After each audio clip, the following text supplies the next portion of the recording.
Well, hi, I'm Laura Kilcrease. I think you can hear me. And thanks you so much for being here today. We're going to have fun, because if we don't have fun, I don't like it. And I promise these guys we're going to have fun. I'm not really going to go into their bios very much, because hopefully the reason you signed up was because of them, and you already read them. But very quickly, this is an intelligence test for the audience, okay? Our first speaker is Michelle, or our first participant is Michelle Skelding. And guess which one of the three that happens to be? The good-looking one. So Michelle's here, and we're so delighted she is. She's currently an investor and a member of the Development Committee and Social Chair of the Central Texas Angel Network. We'll refer to that CTAN. And she has helped Austin in many different ways, including being on trade missions overseas.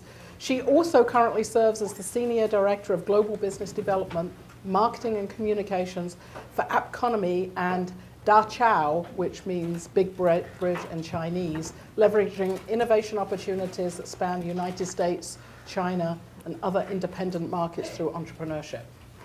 Immediately to my left, we have Brett Hurt. Brett, you probably all know as the founder of Bizarre Voice.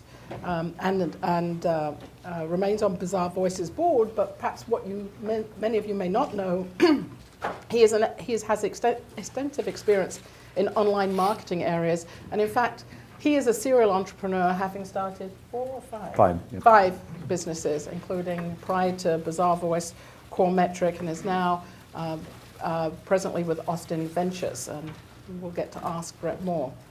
Then. Last but not least is Rick Timmons here, who was last year's chair of the Central Texas Angel Network, CTAN, and brings with him 35 years of extensive experience in 2 Fortune 100 technology companies. He served as Vice President and Corporate Controller of Finance at networking technology leader Cisco Systems from 1995 to 2007, where when he joined, it took 21 days to close the books, and after he got there, it was 1 day to close the books. Always nice, right, for an investor?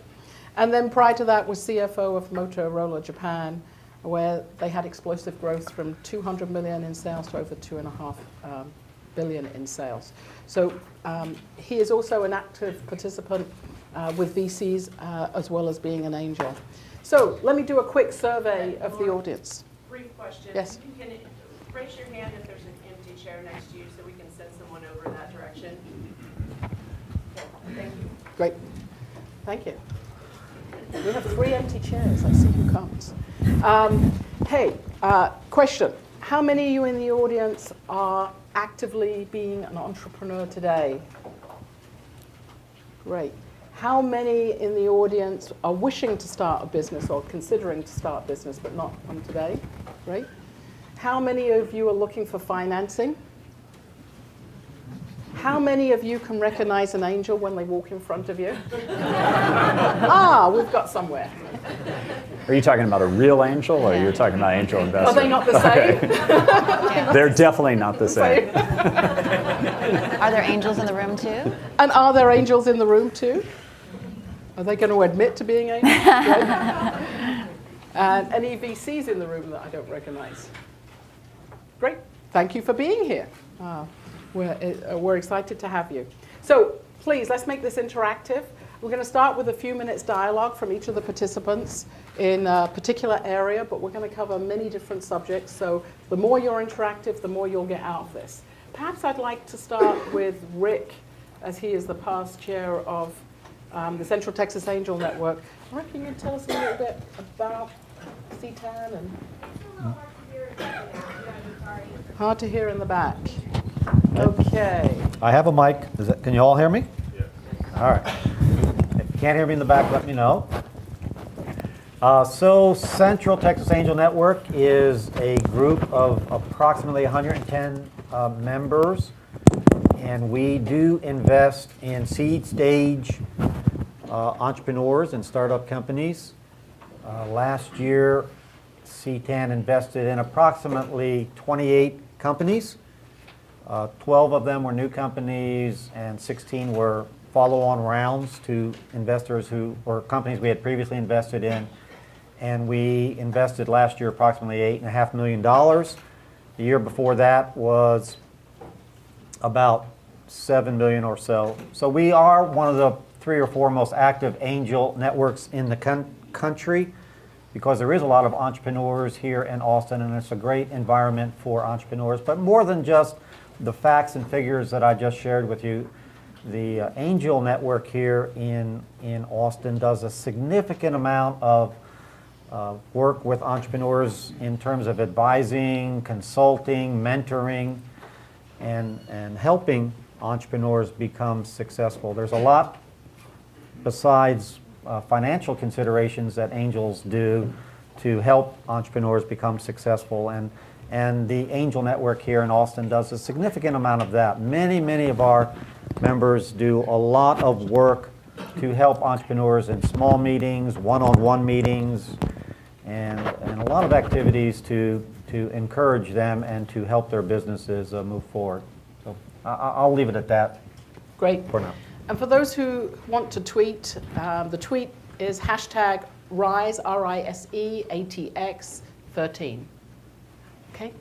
Please feel free to tweet. Michelle, tell us a little bit more as an angel, Sure. the kind of things that entrepreneurs should be aware of at CTAN or any angel group, of how they should get involved with angels and what they should look to do. Great.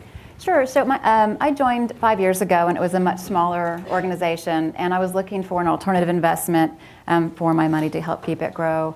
And it was an intimidating group, I have to say, right? I come in, and it's intimidating. I don't know anything about angel investing. It's a lot of very successful folks. And I came to the group to say, how can I learn? And what does this look like? And so I think that I'd love to talk today kind of about the approachability of that from an angel perspective, becoming an angel and appeal there. And then also as an entrepreneur, as I've learned along the way, the different folks that are there, kind of humanizing that and making it more approachable, and great ways to interact with us as an organization, because everyone that's an angel that's there is doing it because they're passionate. They have been successful as entrepreneurs in their businesses, and they could invest in many different things, but they choose to be an angel because they love to participate. They want to roll their sleeves up. They want to be along on the ride again. They want to give mentorship and advice that they've learned and help grow and add value to companies. And so I just want to, I think, focus on kind of discussing that today and ways that we can help be more interactive with the community. Brett, you are both an entrepreneur, an angel, and a VC. Can you talk a little bit more on the angel VC side today of what you might look for and the kind of deals you may as Sure. entrepreneurs? Yeah, I really don't think it's different, to be honest. There's just maybe a stage difference, although there's plenty of deals that Austin Ventures has seeded. And you know, one of them, you know, frankly, being Bizarre Voice. So, you know, what I look for is actually described really well on my blog. The URL for my blog is lucky7.io. And it's called the 5 Most Critical Ingredients to Build a Large Company. I'm measuring this second half of my life now, I'm 41, in terms of the impact I'll help create through other entrepreneurs, and how many jobs I'll create, how many economic ripples that'll create. On the way here, I just drove by the new Topher Theater, which is just an amazing building. And just if you took Michael Dell's impact alone, and of course all the people that joined him, Tom Meredith and Mort Topher and the rest, and you kind of erase that from Austin's history, about 20% of our buildings would disappear. The Long Center wouldn't be here. You know, the JCC, where our children go to school, wouldn't be here, et cetera. So I'm trying to measure the second half of my life in terms of impact, and the reason I'm focused on ideas that can become big businesses is because that's how you have a big impact. You know, Bizarre Voice created around 800 jobs. It's worth about $530 million today. It's a company that I'm very proud of. I love the people there. I love being involved. I'm very active on the board. I spend about a fifth of every week on the company.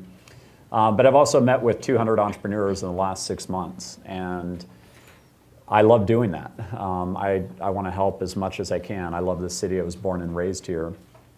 And there are people in this city that are thinking very big.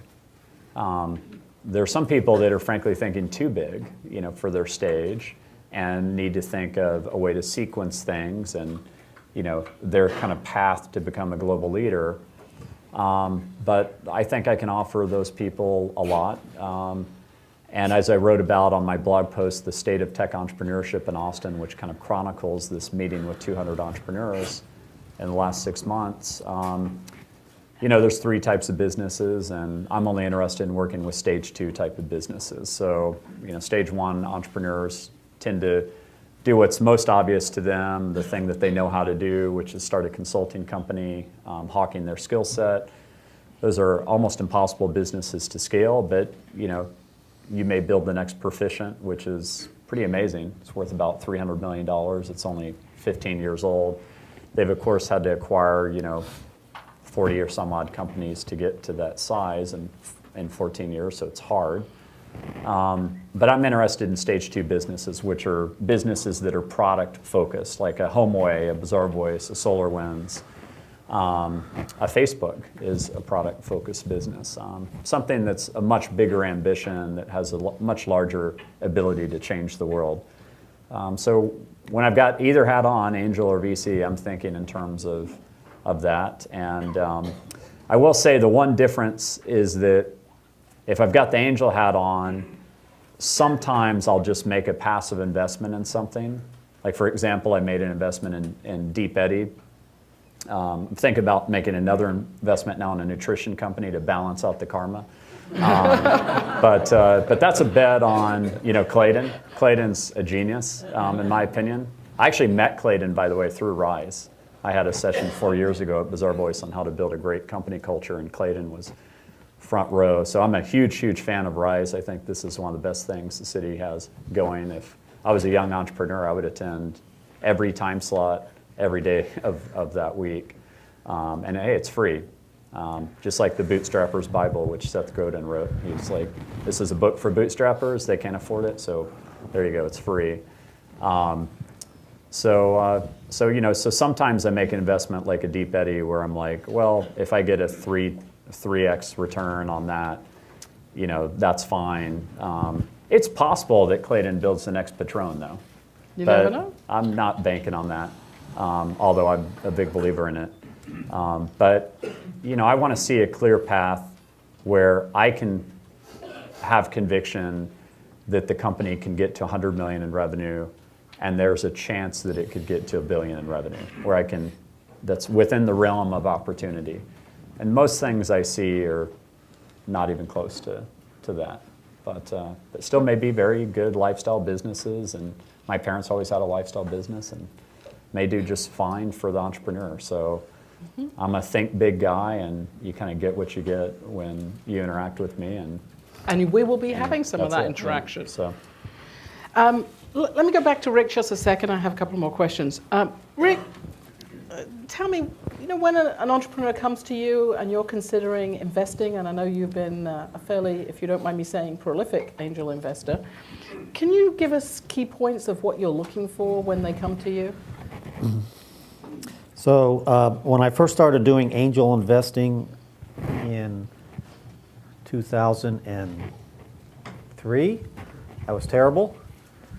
And when I came to Austin in 2007 or 8, back to Austin in 2007 or 8 and started doing it again on my own, I was just as bad. So I joined the Angel Network and a venture firm here in town in 2009, and I've gotten a little better at it now, so I think I'm reasonable at it. And what do you mean by reasonable? Does that mean you write big checks? I do write checks, but I've boiled down my angel investing to 4 things now. Just 4 things that I look for when I talk to entrepreneurs in terms of seriously considering an investment. But I talk to a lot of entrepreneurs oftentimes just to help them with their businesses or their ideas or thoughts. But when it comes down to actually writing a check potentially, there's really 4 things that I look at. And I give different weightings to these 4 things, but the first one is the entrepreneur. It's about the person or the people in the running the company. So, and I have 50% of what I weight. I actually have a little chart. I'm a finance person, so I have a chart. I have a scale that I have these things down. And so 50% of what I look at now when I decide to invest is about the entrepreneur. And there's so many things about an entrepreneur. His or her leadership qualities, listening skills, the ability to manage people, the ability to hire, the ability to take advice, the drive or the passion that he or she exhibits. So it's really all about the person or the persons in an organization. That's 50% of what I look at. And if that criteria has any doubts or concerns in my mind, just won't do it anymore. So I've learned about it's all about the jockey, so to speak. 20%, so the second criteria is the technology. Is it disruptive enough? Is the software or is it the service or the hardware? How disruptive is that technology or service? And so oftentimes I'll get subject matter experts to help me with that and make a determination as to the nature of this technology or what they're trying to do. Then the third criteria that I look at now is a customer. And if it's an enterprise kind of product or service, all you need is, for me to believe this, is one customer. Just one. One paying customer who believes in what you're doing and what you're off trying to establish. And if it gets a little more complicated, if you have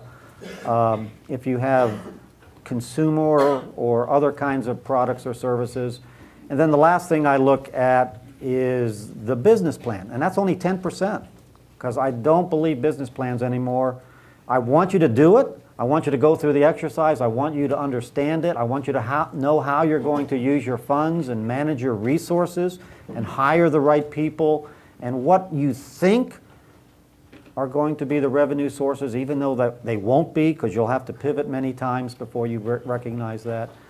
But that's only 10%. But I want you to go through the process of thinking through it. And if you can combine and do all of those things, then I'll invest in you. Michelle? In you. Well, Laura, I wondered if I turn the question back to you. Could you have a moment to maybe tell the audience about... Uh-oh, not used to this. We have a panel, we have a moderator with a lot of experience here. We should leverage that. In terms, Michelle, in terms of angel VC? In terms of VC specifically. You know, I think in terms of VCs, I believe like Brett, we actually, between the angels and the VCs, looked much the same. You know, I'm always looking at 2 key aspects. Very frankly, the number one for me is the jockey and the team and the people and all the things that Rick just talked about. Because, you know, we know the business plan is wrong, but it's giving us a read on the discipline of your thinking, okay? And the scope of where you want to go. But the second thing I spend a lot of time on is the market. Is the market big enough? Mm-hmm. And it's a scaling issue here. So if you're typically looking for angel investment, I think the average angel round across the 300 networks in the country is about $275,000 at the moment. The average VC round is typically in the $3 to $5 million round as a Series A. That changes up and down depending on the industry. And so I think, you know, if you're looking to put a few $100,000 to work, perhaps a little bit earlier, you're looking to reach a certain stage. If you're looking to put 3 to 5 million or even more to work as a VC, then you're looking for a much bigger entity. But I think the jockey and the market is key. To be very frank, the very last thing I look at is the technology. I'd rather take an A team and a B grade technology than the other way around. Because the A team will be able to rework the technology, the market changes, and be dynamic. And the most favorite word at the moment, pivot, as they go along. One other thing I'd like to bring out that, you know, I think is very much a hand-in-hand activity here is as VCs have moved a little bit, we would call it upstream, to invest a little bit later stage, typically, compared with where they were investing 10 years ago. And angels have come in to fill this gap and have been very active.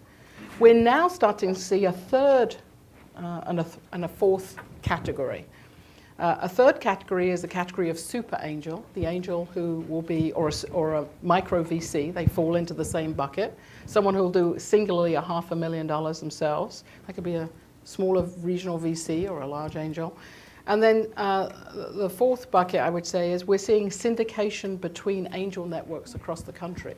So angel networks syndicating together based on their own individual trust between the networks is now producing deals in the 1 to 7 million, probably more in the 1 to 2 to $3 million range. So don't just think about angels as a $25,000 or a $50,000 check. That can be much more powerful for you all. You know, Britt, you mind if I say something? Go for it. I'm a little bit nervous about that for the entrepreneur's sake. And the reason why is that, you know, you can have a lot of the raw material. I certainly agree with team, and you know that's very, very important. And on my 5 critical ingredients, business model and team are the top 2. But I really worry about the entrepreneur not having enough mentorship. So like if you spread it across, if you do a syndicated deal and let's say they get their first 7 million in, and there's nobody that's the primary mentor to the entrepreneur, and the primary kind of helping them out with recruiting and those types of things. I mean, one of the things that I got, and you know, please don't look at me as like I'm just promoting AV or promoting VCs. I mean, I've had a great experience with Excel partners at Core Metrics, so I'm at my core an entrepreneur. I do like AV a lot, and I've had a good experience with them. But with AV, 20% of the hires I made in the first 2 years were referrals from Jeff Browning. Chris Pacitti and I were navigating the competitive landscape constantly and came up with some really good strategies. We grew 10 times faster than one of our competitors, which was Silicon Valley based. You know, I had a formal board from the beginning. You know, so I mean, I do believe that the quality of the mentorship you get is more important than the amount of capital. Because if your first act can be good enough where you don't have to pivot, then everybody wins more. Like one of the things that's unfair, in my opinion, as an entrepreneur, when people look at VCs, is the dirty truth about the VC industry is that if everybody doesn't make a lot of money, it doesn't matter. For example, in a big fund, like you've got to have those outsized returns, like Bizarre Voice, where AVs that have around 40 times their money, or HomeAway, which is now worth $2.5 billion. You know, Bizarre Voice is worth about $500 million, but HomeAway is worth 5x that. They're currently at about $2 million of value per person, whereas Proficient, who's a consulting firm, is about $300,000 of value per person, which is really high for a services company, by the way. So if you don't have those outsized returns where the entrepreneurs, the early employees, a lot of people don't make a lot of money, then it doesn't create the economic impact you want. You know, like look at the impact Dell has made. You know, as Mike Maples said last week at the ATC CEO Summit, you know, there's this power law effect. And as much as I love Bizarre Voice and it's had a big effect, I mean, Dell is worth $25 billion today. That's a whole different magnitude of, that's 10x, you know, HomeAway. Now I hope HomeAway becomes that, right? I'm a huge fan of Brian Sharples, by the way. I think he's an amazing CEO, and I'm a huge, huge fan of Cotter Cunningham too, by the way. I think he's an amazing CEO. But it's important for you to know that both of those businesses, like just to give AV some credit where credit's due, both those businesses are actually born at Austin Ventures. Cotter Cunningham and Brian Sharples were CEOs and residents, and Cotter put $1 million in alongside AB's $1 million to found Retail Me Not. It's public disclosed, everybody knows that. And boy, if you have someone who's thinking really big like that, who's thinking like there's this huge industry out there that I could potentially own, and I'm willing, I've been a public company COO, he was a public company COO at Bankrate, and I'm willing to put $1 million of my own money in alongside your $1 million, and that was a lot of money for Cotter, right? That's a lot of money for anybody. It's a lot of money. That's a big deal. He had the team, he was thinking big, et cetera. So Think big. but he had the mentorship. It was actually born there. Like Tom Ball and him constantly strategized. Tom Ball came from the coupon industry with his own startup, which had an exit. And I think Tom was like, thinking, gosh, it should have been so much bigger. This could have been such a bigger business. It's such a bigger industry. And a lot had changed since the 8 or so years since Tom had founded that business and he was at Austin Ventures. And so, also, just so you know, like Cotter's first business as CEO in residence at AB was Divorce 360, and it failed miserably. And so the pivot was actually away from that business entirely and a complete restart, a complete new business on Retail Me Not. Well, I think that's So- socially good. In all ways, right? Well, I mean, he's very happily married and stuff, but there's someone that bought that business. His wife's like, what the hell are you doing? Like starting Divorce 360. But anyways, I just think like, there's gray in everything, Yep. and so there's a lot of people that are very black and white, like VCs are evil, angels are good, and blah, blah, blah. And I'm an angel. I mean, I'm biased. I think angels are good. But I also think that a business needs capital and mentorship. And it's a relationship. It's a A relationship of trust. It's like a marriage. And You absolutely. can take money from angels that'll be your worst nightmare. You could take some rich doctors, have no idea what they're doing in internet, and they'll call you every freaking day, and they'll add no value at all. And they'll be well-intentioned, but they'll add no value. So you may have what you want, which is, I've got control and blah, blah, blah, blah, blah, and all these illusionary things that you think you may have. And build a really crappy business at the end of the day. But We are taking your mentorship. Michelle, Rick, I'd tell love us how. to- well, you We'll said you talk wanted a about- little controversial. I'm just Oh, yeah, carry on. trying to live up to the billing here. You're good. Well, you set the stage really well for sort of the ecosystem, right? So Yeah. we have the early stage, then we have, the angel piece of it. So you have friends and family, and then you come to the angel networks, and there's this kind of gap in funding. And so if we talk about CTAN, and so what does that look like? We're typically raising $2 million or below, right? The pre-money valuation has to be below $10 million, and you have to have a product or service. Right. So that's when you've come to that stage through friends, family, and I think yesterday you said the 3 Fs, friends, family, and fools, initially to get to that point. And then you're ready now to go to angel rounds and say, here's what we have. And back to kind of your comments on mentorship and then getting through then the super angel and the VC and being set up for success, I'd say that's a pivotal time where what we see most of is just not being prepared and not knowing how to speak to investors so that you can articulate your vision, your strategy, what you're wanting to accomplish in the most efficient way, and a lot of people get stuck there. So in CTAN, we have five funding cycles that we go through throughout the year. What we've added is something called office hours. So as opposed to just applying and going through the process and getting rejected and then going on, office hours is a way, it's kind of like one-on-one speed dating with an investor, if you will. We have different investors that come each morning.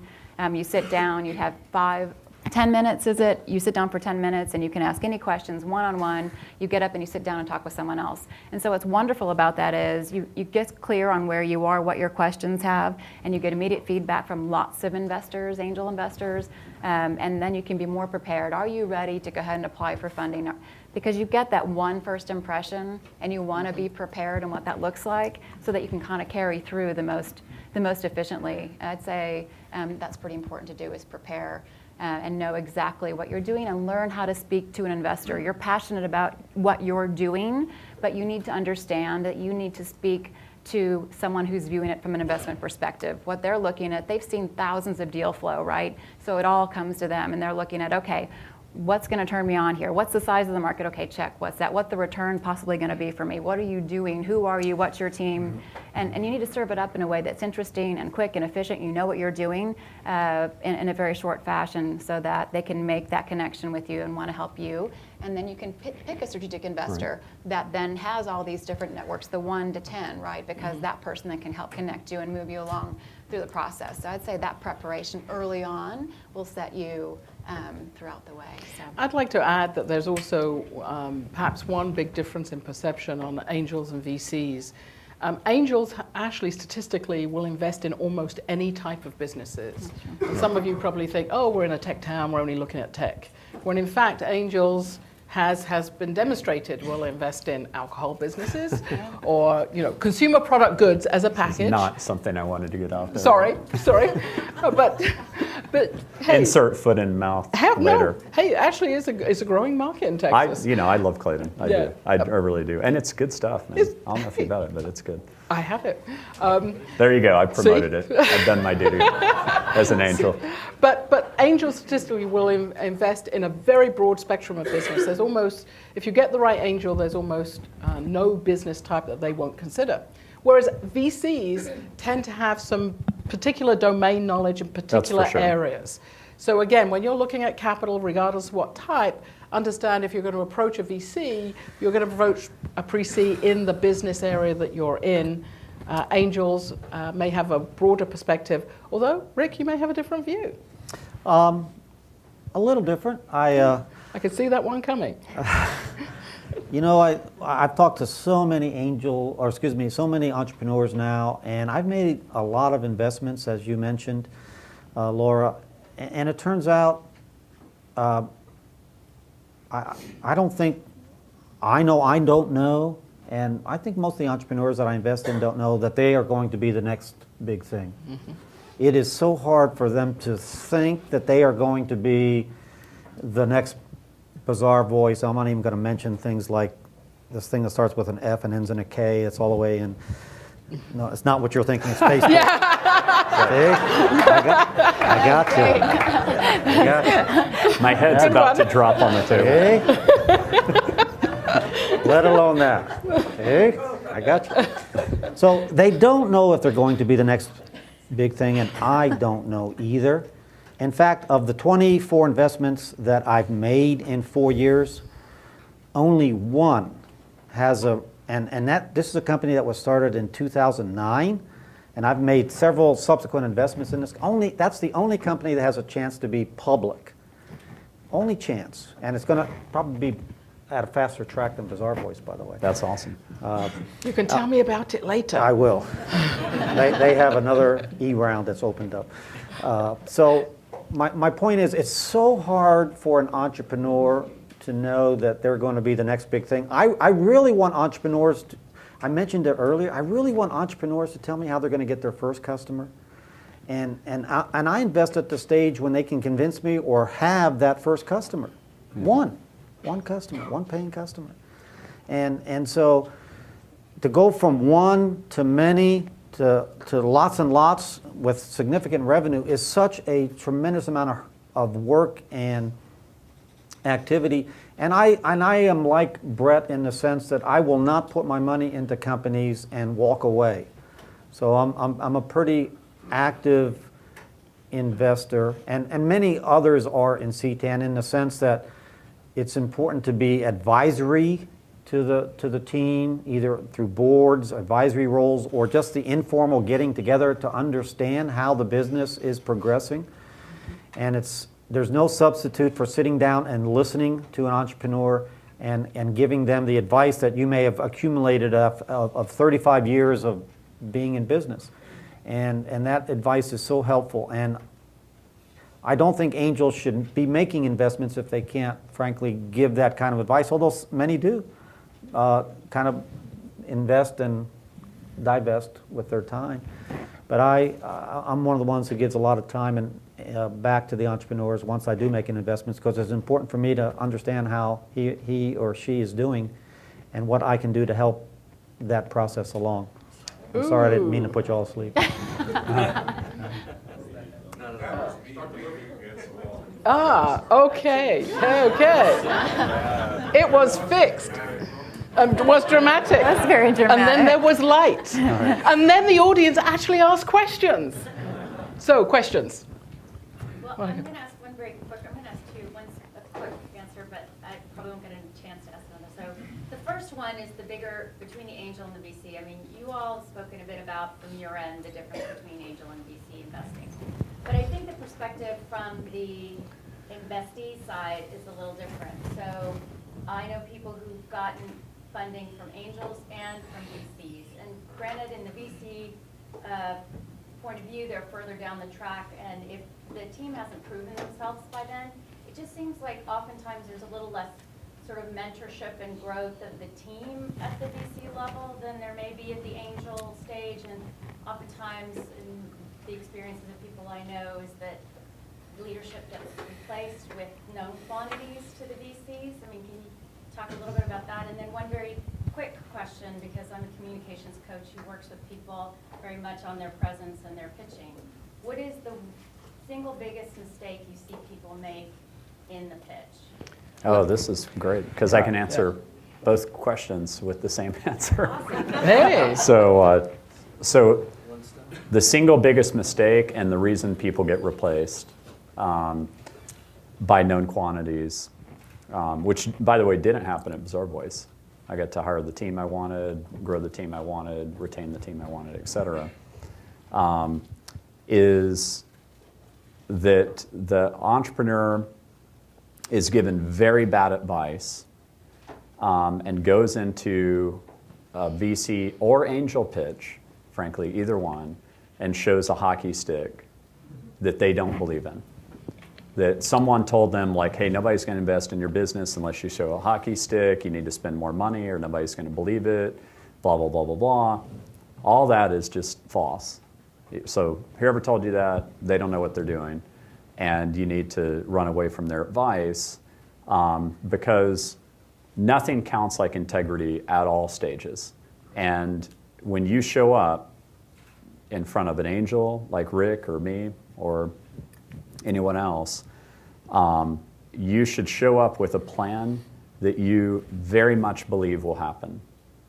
It is the angel's job to work with you and have conviction or not. And I agree with Rick, like, you know, it's great to see a first client. I've never made an investment without seeing a first client either. Usually see several too that are paying. All first clients at Bizarre Voice were paying, and I got them all within 1 month of starting the company. So I mean, they show this hockey stick, and people invest in that. And then they show up for their board meeting, they miss their numbers, they miss their numbers, they miss their numbers, they miss their numbers, and eventually people either think they're not competent or that they lied to them. It's more likely they're not competent. And one of the biggest things I could teach you about life, whether it's your kids, whether it's your spouse, whether it's yourself, like you're starting an exercise program, or it's your business or your people in your business, is set expectations that you can beat. Because everybody will be happier. Like, you know, when I showed up at Austin Ventures, I knew this because Bizarre Voice was my 5th business, and I'd lived through the pain of not doing it this way. I always had integrity. I just didn't know where I should set expectations. So I was more aggressive than I should have been with core metrics. But at Bizarre Voice, like, I showed up, and I haven't seen an entrepreneur show up like this yet, out of 200 pitches, by the way. You have an opportunity coming. So I showed up and I said, here are the 4 scenarios, 4 financial scenarios over the next 5 years that could play out. And I said, only invest in the business if you're willing to accept scenario 1, because scenario 1 is the one I actually believe in. And this is a good business. This is a business in 5 years at scenario 1 that could be worth about $100 million 5 years from now. So invest in that scenario. But here are other scenarios, and here's what would need to happen for other scenarios to activate. And if those scenarios activate, then here's what happens in scenario 2, here's what happens in scenario 3, here's what happens in scenario 4, and they all built on each other. Well, we beat all 4 scenarios. And I really didn't know that we would. The market acceptance for a very nascent offering, there was nothing to point to and say they're already spending money here, like Salesforce.com had with Siebel, to say we're going to replace Siebel, or Workday has with PeopleSoft, say we're going to replace PeopleSoft. Ours is still nascent, right? We're always evangelizing, teaching, having summits, webinars, et cetera, to teach the industry how to adopt. But we beat all 4 scenarios, and I thought in my heart of hearts that maybe we would beat scenario 1 by 25, 50%, and that everybody would be happy. Well, of course, you beat all 4 scenarios, people think you're a genius, but even if you beat, and you're really not a genius, right? It's just good execution. The market was even hotter than you thought, et cetera. You set good expectations. But if we had even beat scenario 1 by 50%, people would have been happy. But what actually happens in almost all deals is that people miss scenario 1 by like 50%. And that puts pressure on everything because, you were just wrong. And it's really hard to be right. I mean, there's a combination of luck and circumstance. I'm going to interrupt him because he knows so much. We're going to get more out of him. Can I say one thing about that? Just 1 minute. Please. So I agree 1,000% with Brett. So I would say it very succinctly. Set realistic expectations and achieve them. And I know you may think that venture people take out a lot of the founders once their money comes in. It's not true. They're not set. It's because the founders aren't setting realistic expectations. And even at the angel level, we do this. So I'm taking out a CEO now of a company that I invested in over a year ago because this CEO, even with the angel round, is not achieving expectations. And the best advice you can give this person is, I'm sorry, you weren't a good CEO, but you invented this technology and you should be involved in this company, maybe at a CTO level or the head of engineering, but you're not going to be the CEO. And so how to give that advice in a positive way is something that you have to work on, even at the angel level when you do investments. Set expectations and achieve them. And one thing, just to follow up on that. All. I got permission from Laura before, but just one minute on that is, that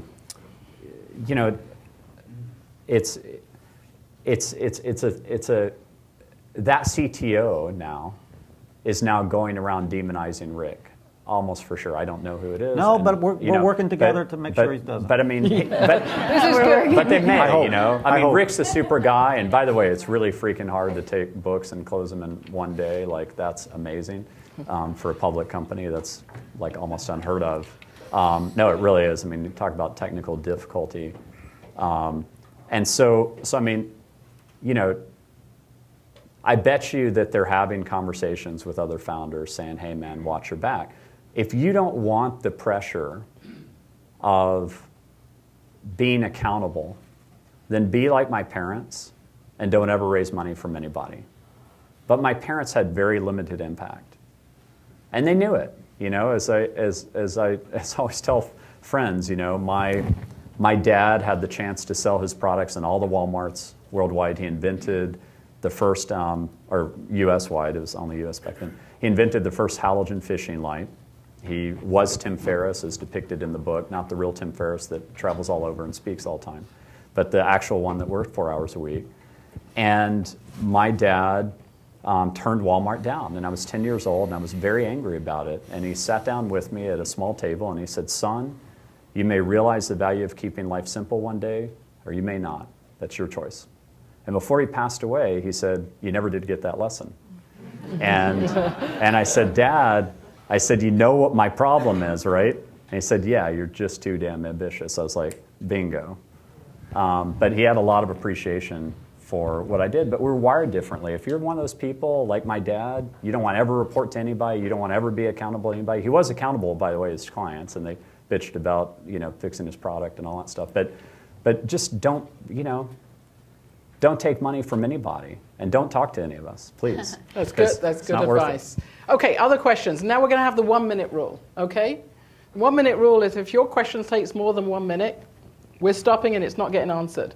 The 1 minute rule here is you guys get 1 minute to answer the question. The lady at the back. Hi, I'm Erica Douglas, CEO of Market Vibe, and I have a question for you guys. So we've raised the seed round already. We have some great Austin-based angel investors in it, as well as 500 startups. And I'm really pleased with the investors that we have so far. So what we're trying to do is figure out where do we want to go next with our funding. So we have a VC firm that's interested. C10 and Jeff Harbaugh are also extremely interested in having us do an angel round with C10. And I'm trying to figure out what are the criteria by which you decide whether you need to go for a second seed round or you want to go for a Series A and move on into the VC type of thing. It's not just about who says yes first. It's also about, you know, what kind of metrics do we want to have in order to do each of these things. We've got a couple of really great options on the table, and I'm just looking for your advice on. Do you want to take that? That's kind of You go first. Michelle. Okay. No, you go ahead. Go on, All right, Michelle. gets- They're alone wanting me to talk now. That's okay. Well, I think congratulations. That's fantastic on your ability to raise the funds and to stand up and to articulate that you did. That's super exciting. So your seed round so far has been captured through whom? 500 Startups was the first company, and then we have an A list of Austin angel investors like Josh Baird, Jason Cohen, Gordon Dougherty, Bill Bagel, Melanie Price. It's a great list. That is fantastic. Can you disclose how much It your is. raise was?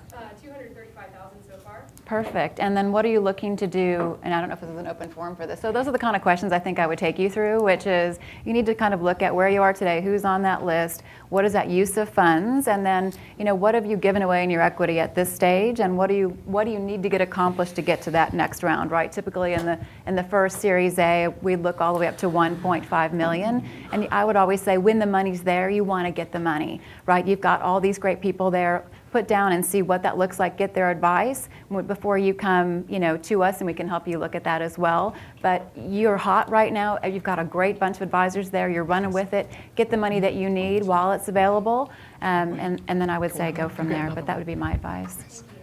Hey, last point for all of you. You can come and ask private questions after this for 15 minutes. We'll try and close a little bit earlier. The other thing I would say to you is only take the amount of money that clearly will add value and get you to the next point in the business. I cannot tell you the number of people who take $1 less than what they need and not quite getting there is as good as not starting in the first place. So make sure you have that. Other questions over here, sir? Quick question about, you got to the point where you have a concept product. So now you're looking for seed money, with bells and whistles around it, so it's consumable. Right. Meaning you can use it, they can use it, but we can prove the proof of concept. So how do you go about getting that seed money to take to the next level so that then it becomes a viable venture? This is probably a big question for most entrepreneurs is how to take some original monies that aren't yours to go prove a concept or an idea out. And oftentimes I advise entrepreneurs to find people in your own network who can help you do that, whether it be friends or family or even some of your own monies to do this. The cost of getting proof of concepts now in many businesses has dropped so dramatically over even in the last 4 or 5 years that I've been doing this, that if you can do that kind of scraping of that kind of money available to do that and prove it out so that when you come to an angel network, typically you have not only a product but it's been proven and maybe even tested to some extent with that one customer or so that I've talked about, you become much more fundable and viable to organizations like that I'm affiliated with. And so my advice to you is to find ways to do that inside your own network that will allow you to prove something out. Next question. This isn't as much to Brett as everyone else it is for. So you have a great product, a great team. You have paying customers. You're en route to do $5 million a year in 3 to 5 years, and you could even see up to $20 million a year. Is that something that you would go raise funds for, or not? I know Brett said unless it's $100 million easy or $1 billion, he's not interested. No, I would be interested in that. And I would too, I'm for the interested in record. companies, by the way, that can be sold for small amounts, 10 million, 20 million. I mean, that sounds like a tremendous amount of money to people. That's life-changing money to many people in this room. And those are wonderful opportunities for exits for entrepreneurs and angel investors too, by the way. So I'm not talking about having the next greatest thing every time. I'm talking about making money for an entrepreneur that's life-changing, that would allow he or she to do that again. Yeah. That's So right. that, By the way, I those agree kind of with exits that. are very, very successful too. Yeah, just Very, just very for helpful. the record, like if I'm going to mentor an entrepreneur, and I'm going to spend a lot of time with them, then I'm going to do it in a way where it can have the biggest impact, create the most jobs, et cetera. I'll invest in something. I just want to know that's the game. I just want to know that the deal is that maybe yesterday I agreed to invest in a company that I expect will sell for $100 million in a couple of years, and the current valuation is $10 million, because it's just too small. It's a feature. But I'm not going to spend a lot of time mentoring them because I only have so much time, and I want to create a lot of impact. And so I want to spend. I've served as the chairman of the board of a company that I think has that potential, and if I'm going to measure myself on impact, I want to spend time where I'm going to be able to help the entrepreneur create lots and lots of jobs. And Michelle, And you. Brian, I just have a quick, so when the angels investors are taught sort of portfolio play for their investments, right? And they say you need to get about 20 in your portfolio for it to make sense. And so 1 or 2 of those have to be ballpark hits. And the remaining, there's going to be, 8 or 10 that are going to fail. And then somewhere in the middle are sustainable businesses that you're talking about that are cash flow, that can move on and do something well. And so it's a very attractive today's angel investor for sure. I think they all said yes, they'd be interested. Yes, that's not a bad business at all. Next question. Oh, sir. Hello. So this is mainly directed at Brett, based on what you said earlier, but I'd be interested in anyone's answer. So let's say you have a company that has a chance to be worth more than Facebook, maybe not as many users, maybe, and you don't, like you said, you don't know the business model. How do you value that company, and how do you come up with the percentage that you take for the money you get? Well, I mean, one of the things I'll say is I'm pretty sure that the board discussion for Facebook went something like this when they acquired Instagram. Hey, our company's worth about, $100 billion now, and, people spend about 70% of their time on photos on Facebook, and, we could buy this company for 1%. I don't even think they thought in terms of, because you can't think in terms of billions. I mean, it's just not even possible. It's too much money to even think about. And so I just think they just like 1% of our company for 70% of the time. So I guess at the stage of the beginning, boy, that's a really hard thing. I mean, Zuckerberg, one of the people that invested in Facebook was people invested in my previous company, Coremetrics, Excel Partners. And I was in the Valley in 2005 with my co-founder, Brent, raising money for Bazaar Boys. And I'd lived in the Valley for 4 years. And I'd lived through the height of euphoria and the depths of despair, which was an incredible learning experience as an entrepreneur. And Excel just closed on a $10 million round for Facebook at a $100 million valuation. And people were literally popping champagne, man. The bubble days are back. And Excel made 1,000 times or something their money on that, which is a big return. And will make any fund of any size a lot of money. And on that note, Yeah, the minute's so up. that's Okay. it. I have a question about crowdfunding. I've seen companies that have failed at crowdfunding and then have gone on and succeeded at raising angel funds. And then I've also seen people who have been turned down for angel funds and taken their idea to the crowdfunding market for success. So I just wondered, what impact does crowdfunding have on your decision to finance a company? Laura, do you have a perspective on that? Yeah, if I may. So let's give us some ground rules quickly on crowdfunding. Crowdfunding today was enabled by the Jobs Act that was passed April of last year. Yep. However, the SEC has not yet approved crowdfunding for the exchange of equity. It's the only crowdfunding out there today, legitimately in the US, is crowdfunding for exchange of goods like Kickstarter. Believe it or not, there are 536 crowdfunding platforms as of 2 weeks ago when I actually did some research on this. between Europe and North America, and they did 2,850 some odd deals last year, mainly again on the exchange of goods, not necessarily for equity today. And a third of that money is going into Europe, not North America, as would be expected.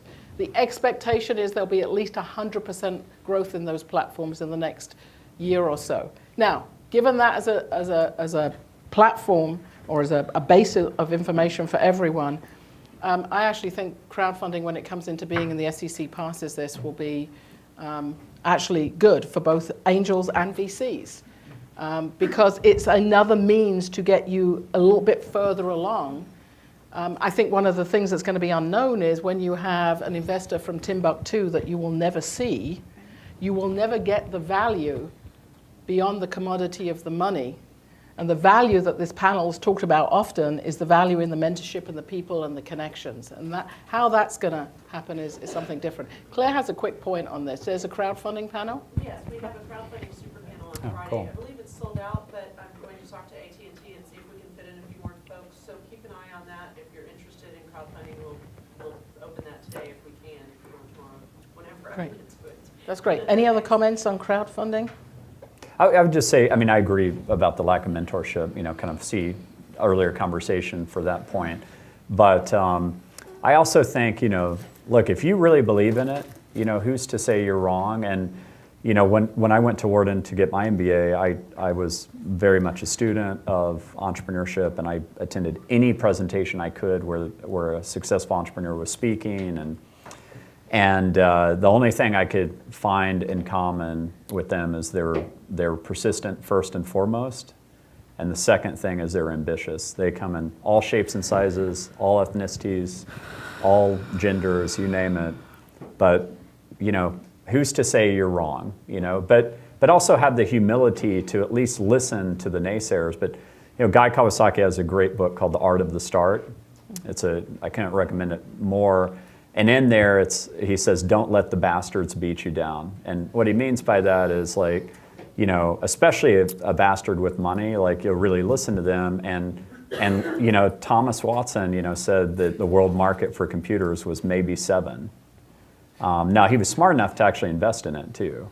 But, to say, maybe I'm wrong, here's my contrarian bet. But, just go out there and change the world if you're persistent, no matter how you can, crowdfunding, whatever, And let me just say, crowdfunding, VCs, angels, super angels, hell, accelerators, incubators, Exactly. SBIR Let's not forget grants. incubators, There's yeah. loads Yep. of sources of capital. There's a lady at the back. I'm interested in, most of you are talking about being interested in funding a business once it's got some track record, got some customers, and been established a little bit. Mhm. I'm wondering, and you're promoting this sort of mentorship model of VC and angel funding.